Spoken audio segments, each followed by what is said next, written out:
So I am taking a sample use case of how it would actually work in real life.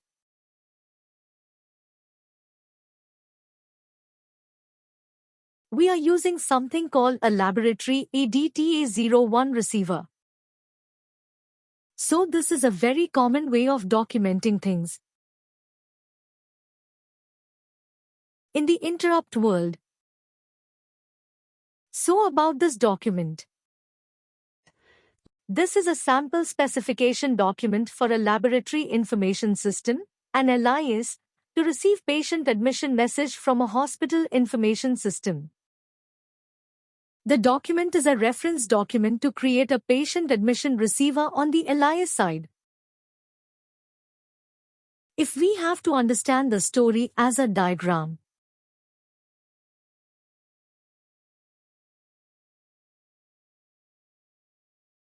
let me just zoom this a little bit so that it's more visible to you.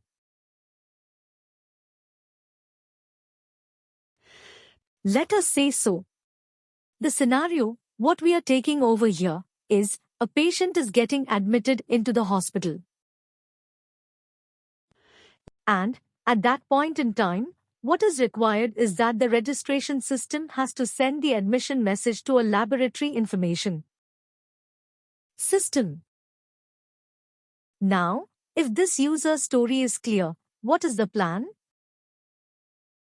The plan is like this. For today's class, we will be using the Postman application. So in the Postman application, we will send a message to Myrt Connect. What Myrt Connect will say? Is that okay? If it is valid, it will send back a positive acknowledgement. If it is not valid, then it will send us back a negative acknowledgement. The positive acknowledgement will write A.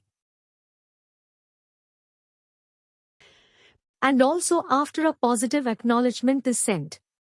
If the message is valid, we are going to store whatever the message that we have received in a folder called as valid message.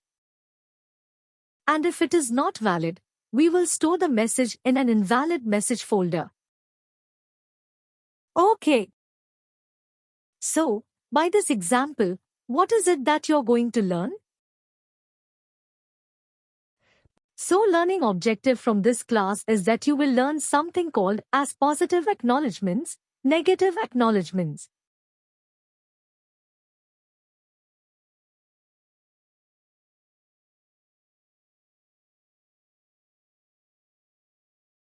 Or normally it is called as NACs.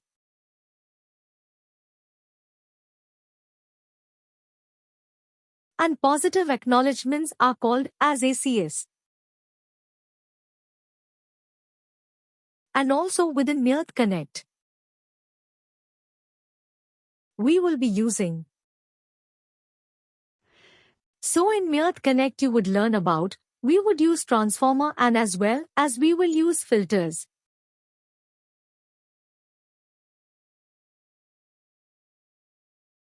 So, by doing this, by understanding this example, and, of course, one more thing is how to do document requirements. So all these things you would learn in the next 1.5 hours. Let us start with, now that we know what is the user story and what is the plan, let us look at the segments. First of all, we know that we are just going to talk about a very specific message called as ADTA01. So within ADTA01, for this particular scenario, what we are saying is that we are going to receive MS8 segment, PVN segment, PID segment, PV1 segment. Okay, and these are the names.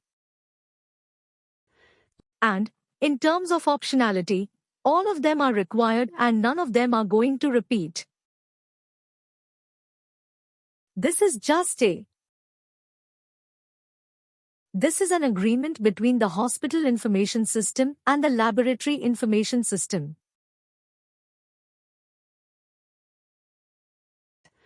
Now, okay, fine, now we have understood that. M, S, H, these are the 4 segments. That's what we need. Let us go into the fields and component levels. So in MSH, what are the required fields? So we are going to say, MSH, 3 is required, 7 is required, and within 9, I want the component 1, 2, and 3.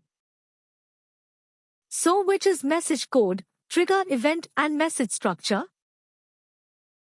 MSH10, message control ID is also required. MSH11 is processing ID. Not only is it required, the acceptable value is either P or T, which stands for production or test. And in MSH12, the laboratory information system is going to accept the version ID of 2.5 or 2.6. So we will move on now. Next is the event type. Okay, now in event type, EVN segment. The specification says that there are 2 fields that are required. One is recorded date, time, and when was this visit planned date. Is it a current date or is it a future date? So that is how you will get to know in EVN 3. Now moving on into the PID segment. PID 3, PID 5, 7, 8, 11, 13, and 16 are required. These are the only fields that are required. Okay, now, within PID 3, we are going to expect 3 components. The first component is the ID number. The fourth component is an assigning authority and fifth component is an identifier code. Okay, and here we are saying that this assigning authority has to be hospital and this identifier type code has to be MR. So not only it is required, we are saying that this is the only data that is going to be acceptable. Now when it comes to patient name, we are expecting that the patient name is there and within that PID 5.2, given name is minimal that they have to send. But if they send 5.1 and 5.3, these are optional. We will absorb them and they are optional. Date of birth is required in case of administrative sex.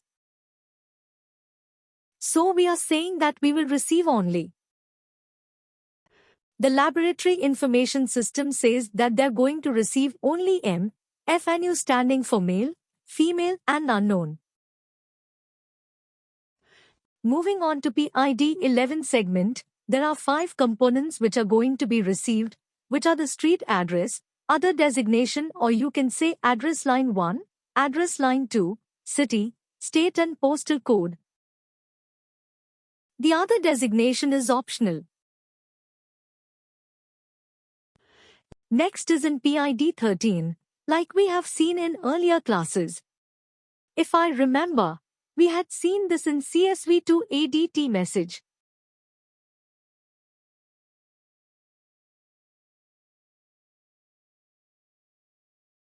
In PID 13 segment, we are going to receive both mobile number and as well as email. So 13.1 is conditional. So when it is conditional here in note 7, we are saying that it is required in case of a mobile number. And similarly, email address is also conditional and it is required only if an email address is being sent. So how do we distinguish between a mobile number and an email? It is distinguished between these 2 components.